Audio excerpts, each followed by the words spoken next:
Audiometry Explained, Understanding Your Decibel Results. Imagine being able to see how well you hear just like reading a map. That's what audiometry does. It measures how soft or loud sounds need to be for you to hear them at different pitches or frequencies. These results are shown in units called decibels, which tell us how loud a sound must be for you to notice it. The lower the decibel number, the softer the sound you can hear. If you see a result of -10 decibels, it means you can hear very quiet sounds. If the number is higher, it means you need louder sounds to hear them. Normal hearing usually falls between -10 and 15 decibels. That means most people with normal hearing can detect sounds that are very quiet. When you get your audiogram, it's like a chart that shows your hearing thresholds at different pitches or frequencies. The vertical line on the chart indicates how loud a sound needs to be for you to hear it. The lower part of the chart shows softer sounds, and the higher part shows louder sounds.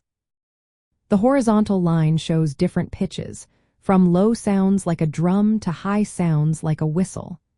This range is important because it covers the sounds we need to understand speech. During the test, you listen to pure tones through headphones or sometimes through a bone oscillator placed on your skull. The audiologist plays sounds at various pitches and volumes. You press a button or raise your hand when you hear a sound.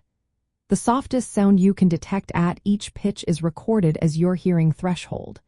This helps determine if you have any hearing loss and how severe it might be. The results are categorized by how loud sounds need to be for you to hear them. If you only hear sounds when they are loud, like around 50 decibels, that suggests moderate hearing loss. If you can hear sounds at very low levels, like -10 decibels, your hearing is considered normal. Slight hearing loss ranges from 16 to 25 decibels, while mild loss is 26 to 40 decibels. Moderate loss is 41 to 55 decibels, and more severe levels go up from there. For example, needing sounds at 71 decibels or louder indicates severe hearing loss. Understanding your decibel results also helps doctors figure out what kind of hearing loss you might have. There are two main types. Conductive hearing loss happens when there are issues in the outer or middle ear, like a blockage or damage. Sensorineural hearing loss involves the inner ear or the nerve pathways to the brain. Knowing the type helps determine the best treatment options, which might include hearing aids, medical procedures, or other interventions. In summary, your audiometry results give a detailed picture of how sensitive your hearing is across different pitches.